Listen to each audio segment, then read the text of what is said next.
I wanted to get your opinion on Daniel Penny. He's a hero. You think he's a hero? Oh, for sure. Yeah? How so? Well, because you listen to his testimony. You know? I mean, if you're in that situation, I can easily put myself in that situation. Yeah. And I know, I don't know if I have the guts that he had. Okay. To confront when somebody says, oh, I'm going to kill somebody here. And you don't know what to do, and you know the other people are not going to be able to defend themselves. Yeah. Yo, so we back in here for another edition of F-ya-Motha, and I didn't report on this when it happened because one, I was busy, and two, it's actually enraged me. So I wasn't in a mental space to actually do this episode. But by now, everybody's seen that Daniel Penny, the white man in New York that choked out the homeless Michael Jackson impersonator Jordan Neely, being acquitted of all charges, right? First, he had the charges of manslaughter dismissed. Then he had murder in the second degree he was found acquitted for. Now, I can already tell you from some people that are from New York that has expressed their sentiment on crazy people on the trains that they fed up. However, just because you fed up with homeless people acting sporadic and psychotic on the train doesn't mean that they should be murdered. Now, anybody that follows my podcast closely knows I'm not a big fan of homeless people. They get on my nerves, and I don't like homeless people that look like they on that crack rock. However, I don't believe anybody should be killed because they're homeless or on a narcotic. My thing has been, and it still is, as long as you aren't threatening me or coming towards me in a threatening motion, I got no problem with you. I've been on a train here in Atlanta, and people talk to themselves. They say crazy shit all the time. As long as you don't touch me, we got no problem. That's where I'm at with it. However, I guess people in New York was fed up, especially the people on the jury board. So they all voted for him to be not guilty. I guess they were trying to send a message. But this right here sets a precedence, because when you murder innocent people or people that have no weapon on them, that aren't hurting anybody. Yeah, he was talking about he might hurt somebody. Looking at the pictures of this dude, he was 112 pounds. How much of a threat could he be? And if you look at Daniel Penny, he looks every bit of 6'1", 6'2". At the max, 6'3". He's not a small white man. So the fact that he took it upon himself to strangle a person from behind, that the only weapon they had on them was a muffin, is beyond me. Even people on the train, witnesses, and the guys that held him down, even said that he wasn't touching anybody.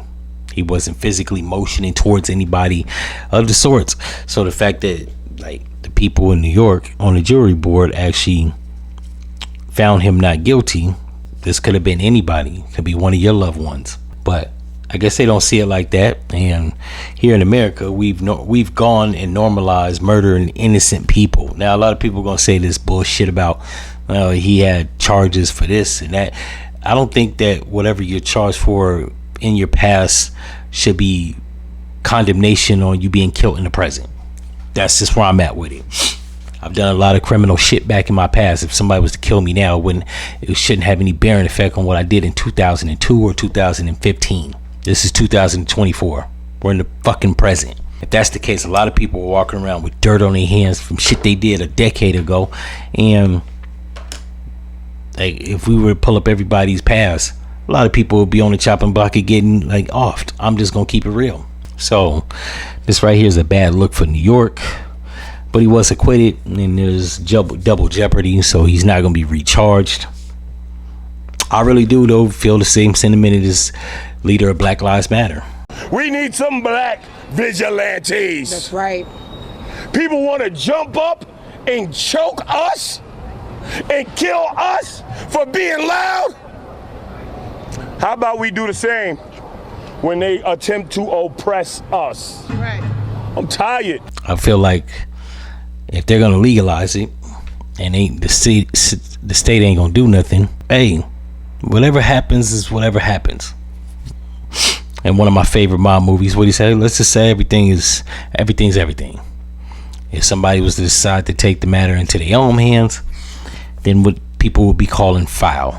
So I believe this should have been actually nipped in the bud. This should have actually been taken care of, and it should actually have been handled with some type of, I don't know. Like, this should have been taken care of with some civility. He should have been convicted. Let's just keep it 100. I can't help but to realize if the roles were reversed, he would have been sentenced to prison. But this is where we're at in America. But when people have backwards thinking and men think they're women and women think they're men, you can expect nothing less. So I'm not surprised. In any event, I'm out. No one's ready to deal with us. Oh yeah, and I forgot to mention, if Daniel Penny is innocent, then O.J. Simpson definitely is innocent. O.J. Simpson wasn't on film. There's no tangible, hard evidence that links him to Nicole Simpson's murder. And last time I checked, you got to be an expert at doing Colombian neckties, which I doubt retired running back could actually do that. So if O.J. Simpson is guilty, Daniel Penny's damn sure guilty. That's how we gonna play it for all you racist fucks out there. In any event, now I'm out.